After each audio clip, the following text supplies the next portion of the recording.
Welcome to the Rational Optimist podcast. Imagine if every kid, no matter how rich or poor, had their own personal tutor. Amazing, and I think we're on the cusp of that happening. Before we go there, before we go to the amazing future, I think it's important to frame this as something we need to do. Because the status quo in the classroom today does not work. I don't think anyone is winning from it. You basically have a professor develop course content, they give a lecture and write some homework and exams for all the students, no matter how, thriving or falling behind they are. The student maybe reads. Now they use ChatGPT to do their homework, and it just goes on. It's bad, but we have no choice, or we've had no choice until now. And now you have this school in Austin, which we actually heard about back in October. They are bringing AI tutors to America. It's no longer some theoretical thing we can do. It's actually happening, and the results are pretty amazing. So one-on-one AI tutors is what we're talking about. Educators, researchers, we've known for a long time that there is basically a foolproof way to get all kids great schooling, great grades, great test scores, and that's personalized one-on-one tutoring.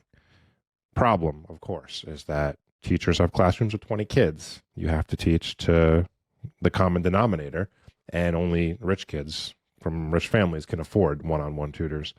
AI changes all that. Alpha School in Austin is ground zero for they're moving fastest in this.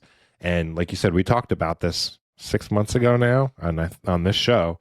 And I don't want to gloss over the stats. They're almost old news to us, but to everyone else, they need to hear these again. Kindergartners at the Alpha School, after a year of doing this style of learning, almost all of them were in the top 1% of test scores.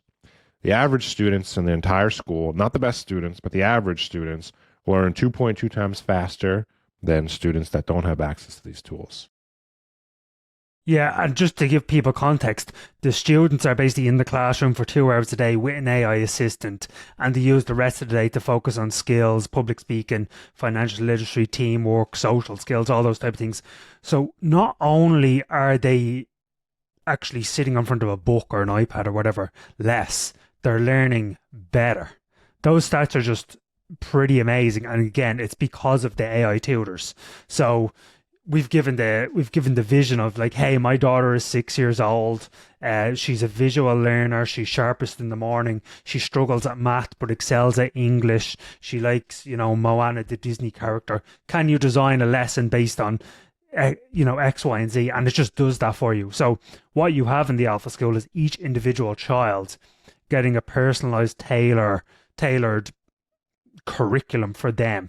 They learn at their own speed, that is the key here, because you see it's almost like a game of Jenga, right?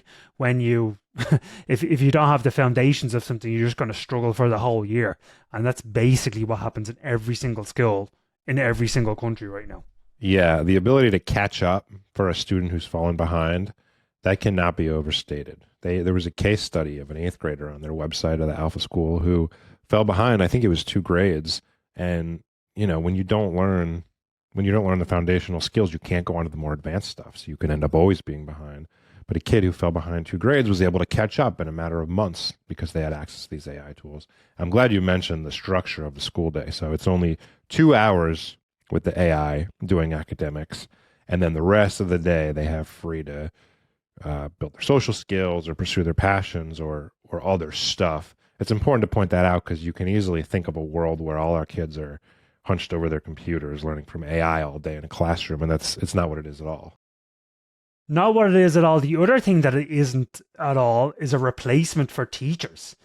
We've talked about why AI isn't going to take all the jobs. It basically automates away the messy stuff that nobody enjoys, and allows humans to move up the value chain to do more valuable things that are uniquely human. It's exactly what it's doing with teachers. So Alpha School has teachers, but instead of being overworked and grading papers and designing lesson plans all the time, they're basically coaches and motivators to the kids.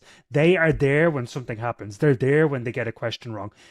The AI, because it automates away all the grunt work, it allows them to spend more time with the kids.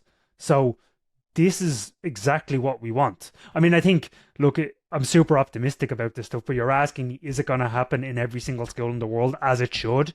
The answer is a resounding no. It's not even going to happen in America. And it's probably because of teachers' unions. But I hope enough teachers in charter schools or private schools or whatever realize that it's not replacing them. It's actually making their life a whole lot better. And the ones that use it realize that. Well, this is our job to make that happen. I did my little part this morning. So you can go to 2hourlearning.com, sign your town up for the waiting list, and someone will get in touch with you. They say if you can demonstrate that there are 10 families in your town interested in this, they'll help you set up the program in your town. So my little town in Stowe, Vermont, we got one so far. I have some recruiting to do, but I was also happy to see when we talked about this 6 months ago. It was called Alpha School. I had never heard of it before. Was not in the zeitgeist at all. I'm happy to see the founder was interviewed on a major media network the other day. They seem to have gotten some good marketers in there because their website's called 2hourlearning.com now, which is a great title. And you can go to their website and look at the videos of how the kids actually interact with the AIs. Importantly, they can talk to the AIs. They don't have to be able to read yet. So as young as kindergarten, the AIs are effective.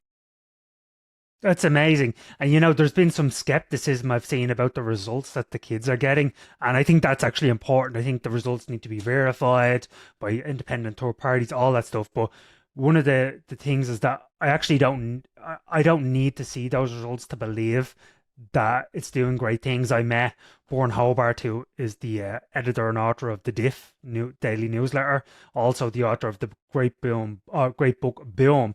Two of his kids go there, told me amazing things. When we were in Austin, we also heard it from other people that the school is really great. So the studies are great, verify the results, but we have first-hand information from parents that pay $40,000 a year to send their kids there. That it's awesome. This has been replicated elsewhere too. Like Harvard adopted AI-driven tutors in one of their classes for physics students, and they learn twice as much in less time than other students. I mean, you're right. When you see amazing stats, you got to make sure they're true. And there's probably a little bit of self-selection bias going on because Alpha School is expensive, right? There's a pretty hefty tuition. So, only certain types of kids from certain types of families go there. But still, we knew what the problem was beforehand, right? We knew that if every kid could have their own one-on-one tutor, they would all excel. And so this just, for the first time in human history, we can actually do it. Tell me, there's a new book out by Ezra Klein and Derek Thompson. It's called Abundance. All I'm seeing is an abundance of commentary on the Abundance book. Tell me what's going on. Tell me what the book is about. Well, I wanted to ask you a question first. Were you a good student? Very bad student. Got kicked out of high school. Kicked out of high school? Very bad. Maybe I actually left them. I was about to get kicked out and I left of my own accord. It's almost like, them saying to a CEO, hey, look, we're going to fire you, but if you leave, we'll put out the nice PR press release that you left and you're retiring to spend time with your family. Did go back, basically went to a delinquent high school, then went back, got the degree, all that type of stuff. But very bad student. Happy my kids are good students. I'm surprised by that. We'll have to get into that story a little more sometime. All right, Abundance book. Tell me about this book. Abundance book. I have not read the book, but I've listened to the authors pitch their idea and defend their idea at length on podcasts. So I feel like I'm qualified to talk about the book and review it. The basic thesis of Abundance is that we forgot how to build things in America that people want. So the authors of this book, Derek Thompson, Ezra Klein, they want abundance. They want more housing. They want more clean energy. And they argue the reason we don't have these things in abundance already is that regulations have hindered our ability to build them. So far, so good, right? They could definitely be members of the Rational Optimist Society with that take. This is all stuff we've talked about. I mean, back when we wrote about the blight, which is on the rationaloptimistsociety.com, in San Francisco, regulations add about $400,000 just to the cost of building a single apartment. The New York Times had this great article. It was almost a decade ago. It was 40% of the buildings in Manhattan could not be built today. And the perfect counterexample to this. It's kind of like we all look around, it's like, man, this housing shortage is just like, it's just this mystery of nature. Like nobody can figure out what's going on. Guys, not rocket science, okay? You look at Austin. I'll show you a chart now. Austin rents are down almost 7% year over year. The chart was from the end of last year. Texas, they're down about 2.7%. US, they were down slightly year over year. And what is Austin doing? Austin is building tens of thousands of houses. It's the single best example of Econ 101, supply and demand. That's why, I talk to people at my daughter's school sometimes, and some of the mothers don't own homes and they're just waiting for house prices to crash. And I'm like, I'm sorry, it's just not going to happen because you don't build enough houses. It's so true. Not just Austin, but Houston. The home prices in Houston just don't really rise because they're always building, and their zoning regulations allow them to keep building. So back to the only major city in America that doesn't have zoning laws, I think. Well, it's a good controlled experiment then. So the authors of the book, what I like best about them is they're very results oriented. They say they're progressive guys. They're a little bit to the left, although not to the far left. But they want affordable housing. They want cheap, clean energy. They want high-speed rail. And so part of their argument is that all of their political tribe wants these things, but they measure the results of getting those things based on how much money is spent to get the things. So like California's high-speed rail, for example, spent something like $17 billion over the last 15 years. There's no rail, like where's the results? And so they argue that a big part of the problem, progressive standing in their own way, is that they measure the results based on, hey, this nonprofit secured a $500 million grant. Great job to fight homelessness. Great job. We poured $10 billion into fighting homelessness, but homelessness has gotten worse. Where's the results? So they're results oriented, which is one thing I really like about their argument in the book. Yeah, I love that. And look, building stuff and creating prosperity and abundance for Americans should not be a political issue. We should all be on the same side. And, you can talk a big game on clean energy and housing and all that stuff. But as you said, where are the results? It's sometimes better to just go and build it. I remember Elon on stage back in 2023 saying something like, I don't care if you speak about doing good, if you do evil. You just want to focus on the results. And one of the things I often like to say to people is, if you love solar energy, if you love clean energy and believe in that future, as we do, you should absolutely hate some of the environmental regulations that are standing in place today. Because I'm going to show you a chart here. You can see the litigation and cancellation rates for energy projects. The litigation rate, so basically, hey, I want to build this solar farm. Someone comes in and sues you and delays the project and drives up the costs. The majority, over 60% of new solar farms or whatever, get held up in litigation because of these crazy environmental laws like NEPA and other stuff. So that's the real problem here. So it's not just the environmental laws that hamstring these projects. So Klein and Thompson, they pinpoint 3 progressive policies that were enacted in the 70s that really freeze any kind of building. And the one that they point out, I think is responsible for it above all else, and they do too, are the procedural environmental laws. That it's one thing to have a law that says you cannot encroach on endangered species land, or you cannot encroach on this wetland that's protected for whatever reason, or you cannot belch pollution into the air or pollute the water. Like that, all that stuff's great. Everyone agrees with that. The problem in the US is that it's possible for private citizens to sue builders and developers and take them to court to prove that they are following all of the relevant environmental laws. And so put yourself in the shoes of a builder. He wants to build an apartment building. Well, it's going to cost triple the price it should. Well, it's going to take 6 years instead of 6 months because you're going to spend 4 years in court. Like, do you still want to build that apartment building? Probably not. Maybe you want to go build some software where the environmentalists will leave you alone. I think I met the founder of Pessimist Archive, Lewis Anselo, recently in London, and he had a great idea, which is sometimes it's if a house gets built or a solar farm gets built or whatever, the focus is always on the desert tortoise that got displaced, or someone that got injured in the construction, or whatever, or someone's sunlight that got blocked, whatever that is. The key is essentially putting a number and making concrete the downside of not building, of not doing the thing. And I think that's really, really important. So, in nuclear, we discussed on this podcast a while ago, again, something that's just been, you know, something that's been held up by all these crazy laws. The Chernobyl disaster, of course, it directly killed a few thousand people. But if you look at what happened after that, if you look at the world shifting away from nuclear and going back towards coal, there was 4 million people or something that died as a result of the extra air pollution that caused. So like quantifying the damage is really important. I think this book does a little bit of that, but yeah, it's just like changing the narrative. So assessing the problem, I think I'm almost 100% in agreement with the authors of this book. On proposing solutions, where we might part ways a little bit. So you cut regulations, right? There's basically two ways to think about why you're cutting regulations and what you hope the effects to be. One, to get out of the way of the private sector, to get out of the way of entrepreneurs, builders, innovators, to do their thing.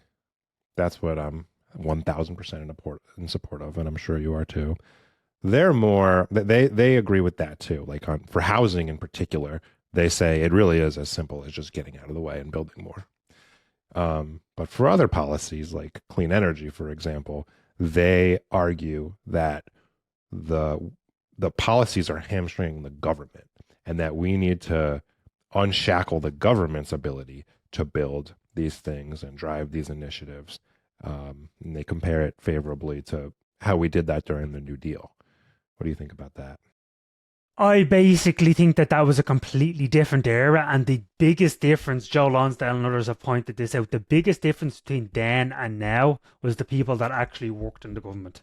Back then, the smartest, brightest people, most driven people went and worked in the government. It was like entrepreneurial bureaucracy. It was like, hey, Dan is the head of the FDA and I'm the head of the NIH, and we know each other. And if some crazy law gets in the way, we can just call each other up and like, yeah, just forget about that. That's the biggest difference. Today, I don't believe you have the same caliber of people in the government. We always ask the question, WTF happened in 1971. It was really 1973. But it was basically the start of the slowdown, the start of the technological stagnation, all that type of stuff, right?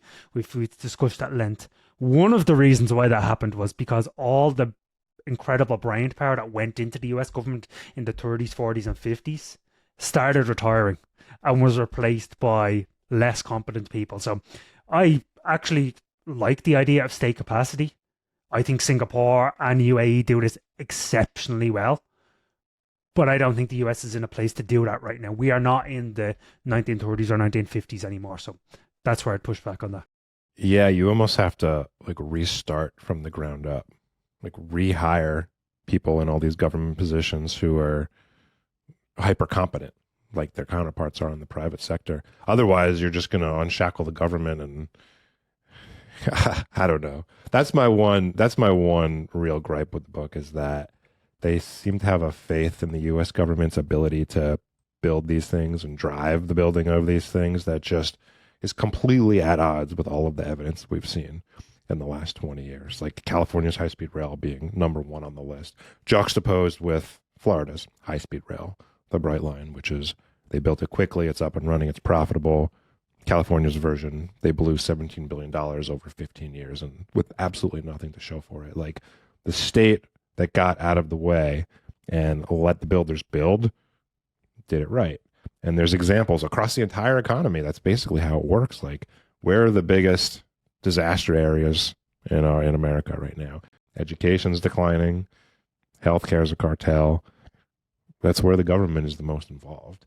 So I just don't, the faith that they have in the government's ability to solve these things, I don't really understand where it comes from. And I think while the ideal of state capacity is great, I don't have that faith in the government that I do have in the private sector. Yeah, I mean, look at SpaceX and NASA as well, right? NASA completely lost the ability to go to space. SpaceX now is, has America number one by leaps and bounds over the rest of the world in space. So I think you're just seeing the privatization, it's a dirty word, but of many of these really important sectors. Not sure you can do that for education and healthcare, but man, we need the technology is the solution in many of these areas because it drives down costs and it improves quality, right? I mean, we just talked about AlphaSkill. Of course, that's $40,000 today, but we're going to take that technology, the core technology, and make it better, faster, cheaper, so every kid can have it. Yeah. There's so many examples of the government getting so much money and doing absolutely nothing with it. Like the Biden broadband initiative, $42 billion, didn't do very much. The EV charging initiative, $8 billion. I don't see too many EV chargers around. So, not in Vermont. Not in Vermont. This book's a huge step in the right direction, though. I would love to see the left, the Democratic Party, like embrace this build abundance. I don't really care who builds at the end of the day, government, the private sector. As long as we're building stuff people want, that's great. It's so much better than being the party of NIMBYs and putting the environment above people. I hope they're able to move the entire party in that direction. Dude, NIMBYism is so strong. I think I told you there's this drone delivery service in my area, and I was talking to someone, and they absolutely hate it because of the sound. And it's just like, oh my God, people are so protective of their little local environment, but they don't really think of everything else. People complain about a housing crisis, and then they also complain about the apartment buildings going up near them or whatever. It's just like we have to think bigger, guys. I have a microcosm of that in my community. We had someone was elected to the local board. A new woman was elected to the local board, and one of the big problems around here is housing affordability in Vermont in general, and especially in my town. So I emailed her and I told her about Austin, how it was one of the only cities that saw rents drop because they built. People say housing prices is a complicated problem. It's actually not. You just build. And she wrote me back saying, we'll have to agree to disagree. It's a complex, multifaceted problem. I'm like, all right. I'm not going to get anywhere here. Wasted your time. You would have been better off sending an email to, I don't know, Trump or something. Yep. Right. Me and you are headed to LA next week to meet some of the most exciting companies in the military technology, defense technology space. We believe it is ground zero for many of the most important and disruptive innovations over the next decade. And this sector is just on fire right now, right? I can't wait. I don't know how it happened, but a lot of the talented, young, ambitious, driven founders have gone away from software and into hard tech. And it seems like the critical mass of those founders is in El Segundo, right near LA. And we have about a dozen meetings with many of them, and I'm very excited. Yeah, I'll be in SF before that. So if you're in either place, try hit me up. We'll maybe sneak you into the calendar. But just on the point about founders going into the defense industry, what a difference 7 year makes. So 7 years ago, a contract between Google and the Pentagon became public, and basically 3,000 Google employees wrote a petition to Google saying we don't believe Google should be in the business of war. Fast forward to today. I'll show you this image. Stanford students used to chase jobs at Meta and Google. Now they want to work on defense. That is the sea change. And as I said, Stan Druckenmiller once said something along the lines of pay attention to what the kids are doing because that tells you where the future is going to be. All the brightest and smartest kids in America right now, or vast majority of them, are going into this sector. And I think it's a wonderful thing. Is this mostly just a military tech story, or is it physical innovation? More broadly speaking, it's physical innovation more broadly speaking, right? It's not just simply building weapons that the US government can use. It's everything from nuclear power to solar to machines that can turn air into fuel to supersonic jets to hypersonic jets, robotics, drones, self-driving cars, the list goes on. But I feel like this sector is gaining a critical mass right now, and I think you mentioned El Segundo. I feel like El Segundo could be the next Silicon Valley, and people are still sleeping on it right now. We got to give it a name, not Silicon, because that's computers and software. We got to give it a different name. I don't know. You have me stumped on this one. Don't know. Defense Alley, something like that. Maybe after the trip. Yeah. So it's going to be good. Yeah, I'm looking forward to it. You have a dose of optimism for us today? I do. I have a double whammy for you. So, well, and of course we'll talk more about the what we say and we're going to be doing the pod live from Gundow next week, right? Oh, are we? Gonna have to. Sure. We're gonna have to. Double whammy of a dose of optimism for you. To quote former Chinese Communist Party leader Deng Xiaoping, "To get rich is glorious." So I feel like people think, money and wealth and all that stuff, it isn't everything. And it isn't everything.